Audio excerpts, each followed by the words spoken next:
Ay, video pala to. Ayan.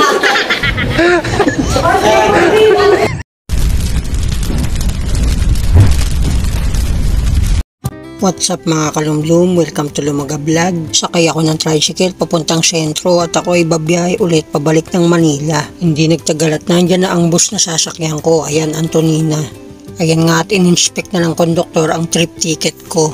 Ayan nga binabutas niya na yung mga numero sa ticket. Kung pwede nga lang tahian ng mga ito sa loto, siguro may pag-asang manalo. Hindi naman nakakainip sa biyahe kasi may palabas sa TV. Ayan nga at nanonood ako at ang iba pang mga pasahero. 2 hours later. Nag-stop over nga dito sa Naga ang bus na sinasakyan ko. Akala ko dinner time na nga eh. Yun pala magpipick up lang ng mga pasahero. Sinamantala ko naman ang pagkakataon na yun at ako nga ay kumain na lang sa bus. Sa loob ng bus na lang ako nag-dinner. Mahigit kalahating oras din nakatambay dito sa Naga ang bus. Pero ito ayan, nata-under na ulit.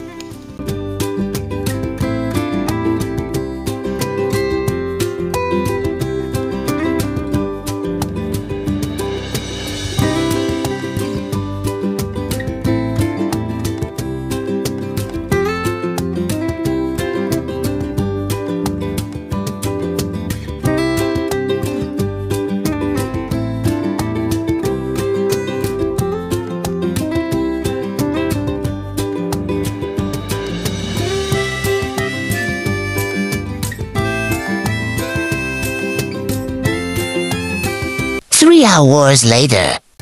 Nakaidlip ako sa biyahe mga kalumlum at nang ako'y magising, nagtataka ako bakit ang bagal ng usad ng aming sinasakyang bus. Meron yatang ginagawang parang skyway o expressway dito mga kalumlum at hindi ko na maalam kung saang area na ito. Madilim na kasi at tinatamad na akong tignan ng Google Map. Mga 15 minutes ding nakahinto itong bus mga kalumlum. Nagsasalita ng mga sasakyan sa masikip na kalsadang ginagawa.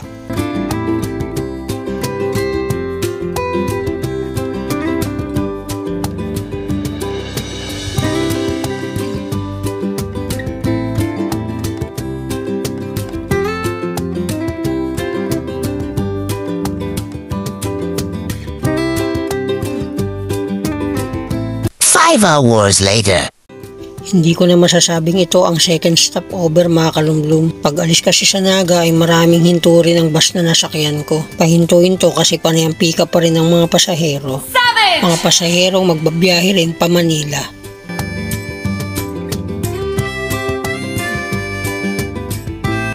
Akala ko maliit yung kaliwang kamay ni Manong.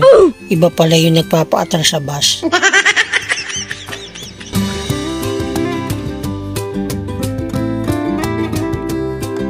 2 hours later. Pagkababa ng ilang pasahero sa turbina, dumiretso na ang bus na sinasakyan ko dito sa PITX. May mga pasahero kasing bumaba dito mga kalumlum. Nasa Manila na ako mga kalumlum.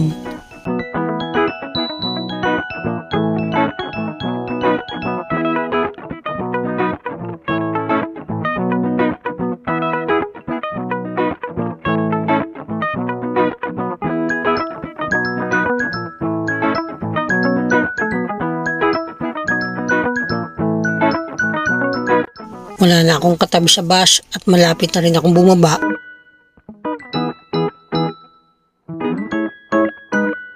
A few moments later. Pagbaba ako sa Pasay ay sumakay na kagad ako sa LRT. Ang aga pa lang pero ang daming nakasakay ng mga pasahero pero pagdating ng monumento, na-wash out lahat, bigla nawala. Nagbabaan na sila.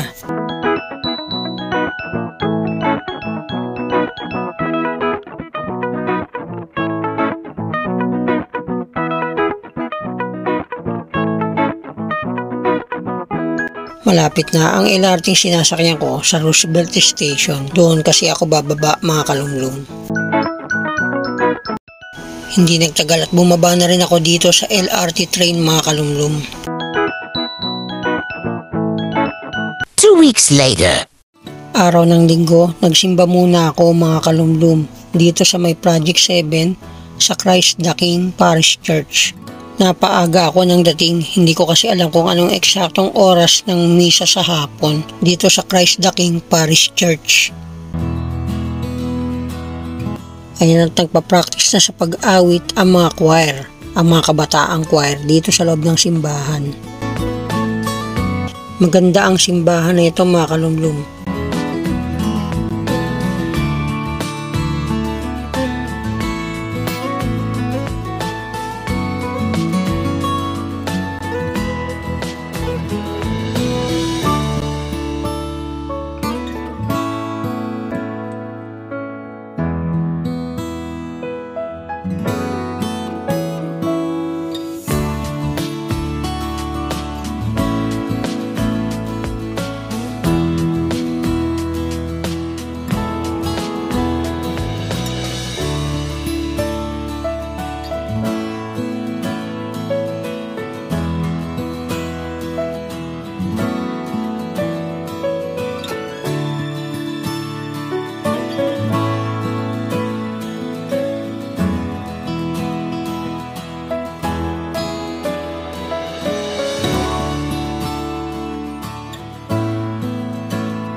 One hour later.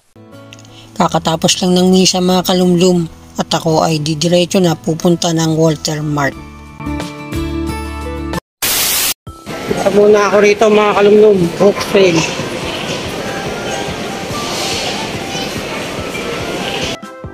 Pumasok nga ako dito sa loob ng book sale at ako ay naghanap ng murang libro. Ayan, 50 pesos lang mga kalumlum. The next day. Maaga pa lang ay inilabas ko na itong aking mga itinitinda.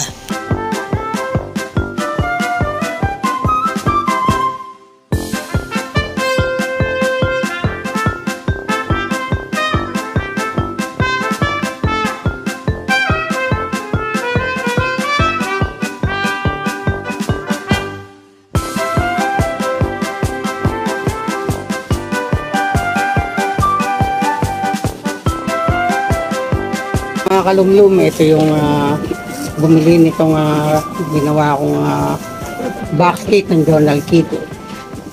At sila nga pala yung sukay ko lagi na bumibili dito sa aking mga paninda. Sana all. Kaway-kaway. Thank you po, kuya. Ganda naman. 3 days later. Birthday ngayon ng aking pamangkin na si Eboy. At may pa-birthday treat siya sa amin. Kakain sa mang inasal at mamamasyal. Ayan, at kanda ko itong si Oster. Mga kalumlum, ang dami namin. Ayan. Wala kaming sasakyan pang service kaya ayan, sasakay lang kami magta-tricycle.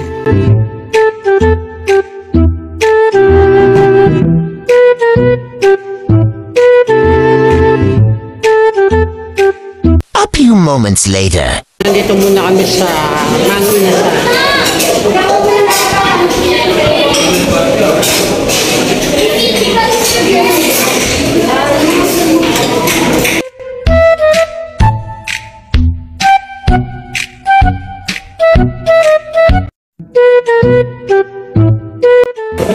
Kaya katabi ko ang birthday boy, si Boy. Ayan mga kalumlum sa likod. Gadget, nakasama ko.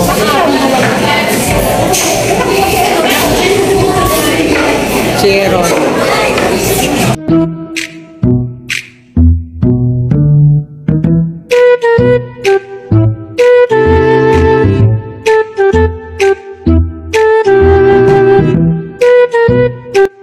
Ayan, shoutout sa'yo kuya ang nag-serve sa amin ng sabaw.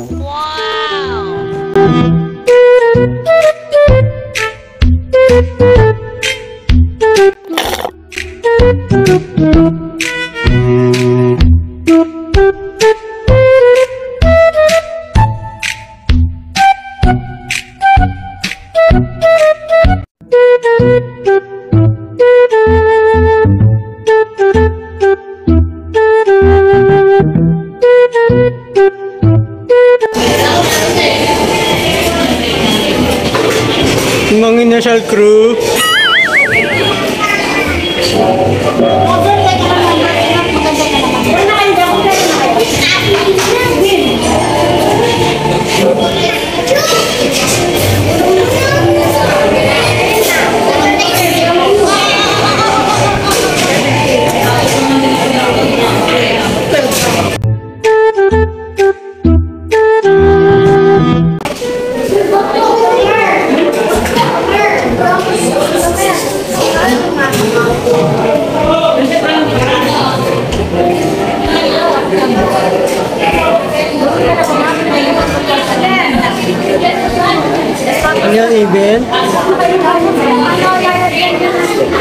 Karan.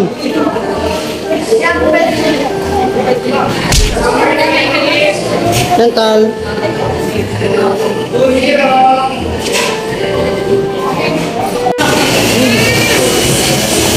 Ayan na po. Ayan na po mga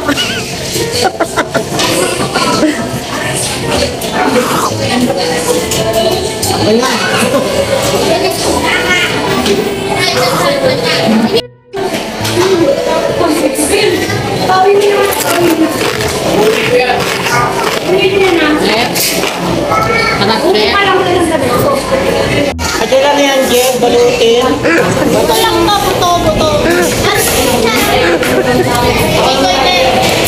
Balutin mo, Ate, ang pagkain ng ato. Ay, video pala to. Ayan. At pagkatapos nga namin kumain sa Mang Inasal, ay nagpunta naman kami sa Quezon Memorial Circle.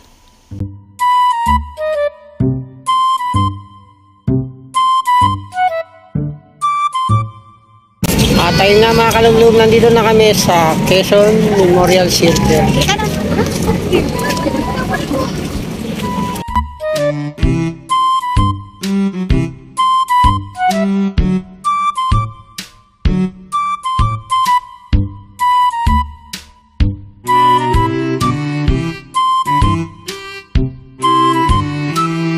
Yan, ang ganda rito, mga kalumlum.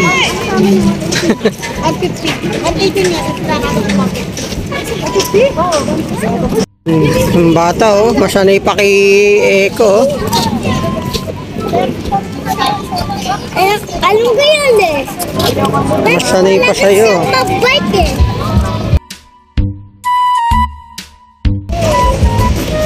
Wow, ang ganda. Papasok kami dito sa loob nito.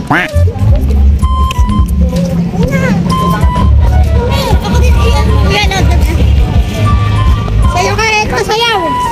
Eko, sayaw daw, dali. Oo. Dito tayo.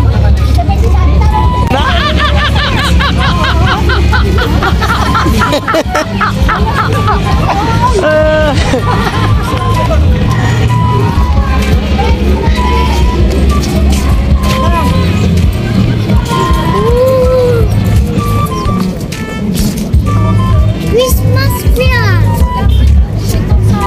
Mama.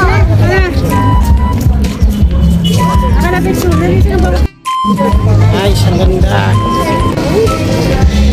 Ang Eko. Okay lang ah. Ganda. Ay. Yes.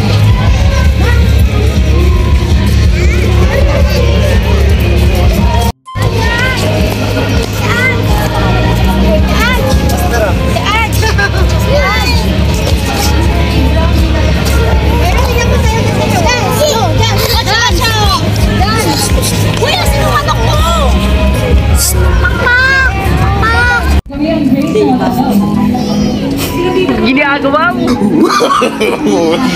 No. Mahina.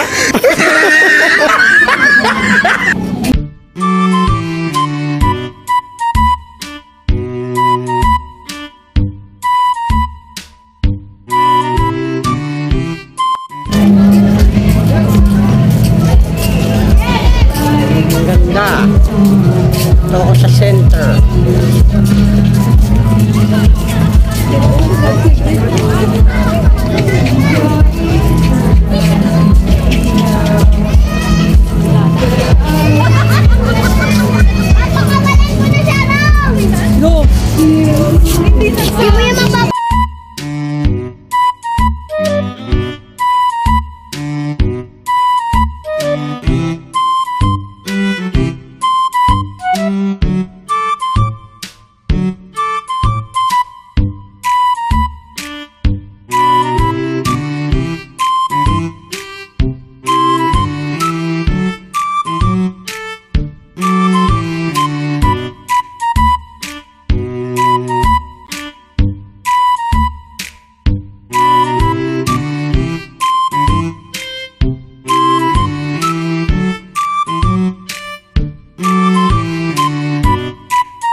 meron pang free concert dito sa Quezon City Memorial Circle. At yan, yung narinig nyo, nagsasalita, yung bandang Grace Note.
Ayan, at nag-photo ops din ang mga kasama ko, pati na ang mga kasama kong mga bata, ang aking mga pamangkin at mga apo.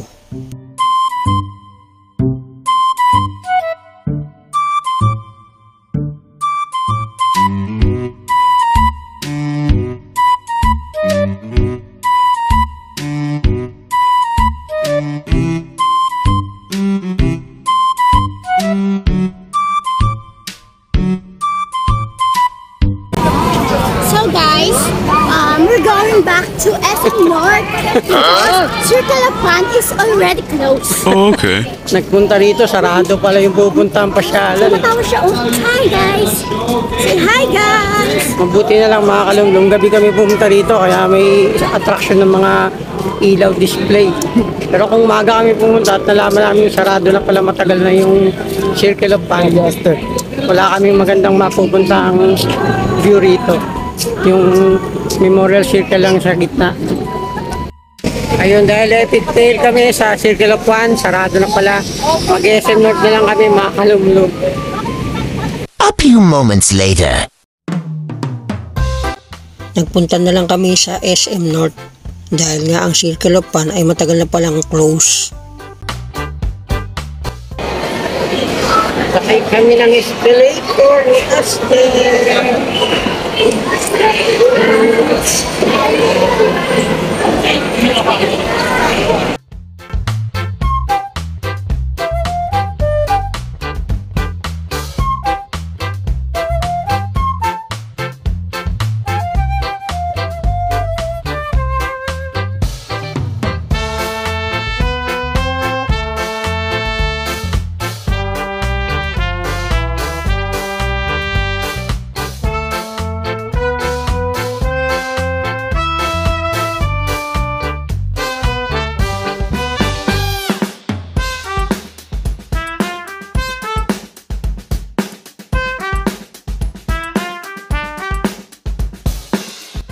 Kaya natin hayaang mag-enjoy ang mga kasama naming mga bata dito sa Quantum.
Ayos at marami na rin naging prize na candy itong si Angel.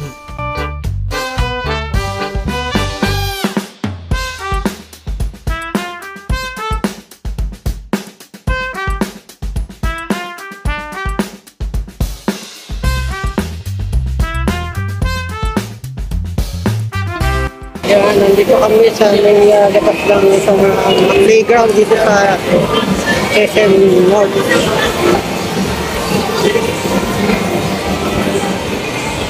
Punta natin yung carousel, yung may kabayo, mga kalumulog. Dito tayo sa may kabayo kahit di maanda. Yan. Balls.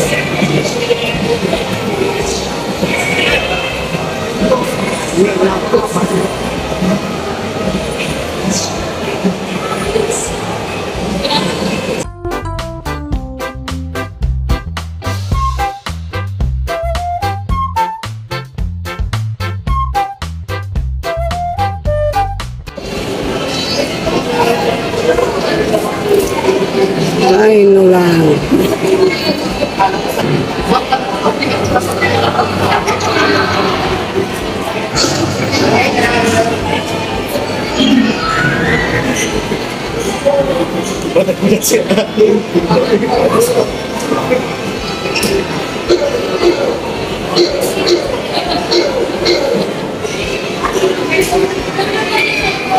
Mga kalugnog, nandito kami sa may harapan ng Dinoland dito sa SM North.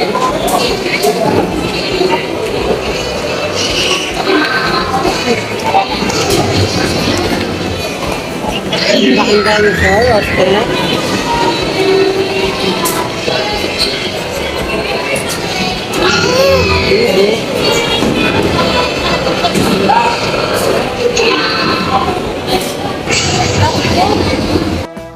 Ang ganda ng view rito. Akala mo meron pa talagang tree.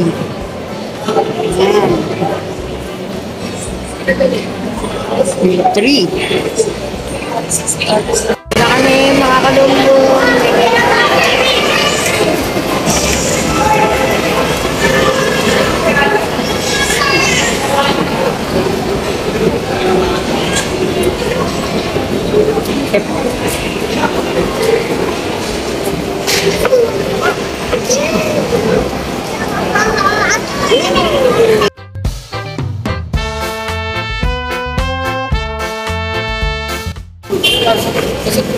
Yan, at kami ay pauwi na mga kalunggong.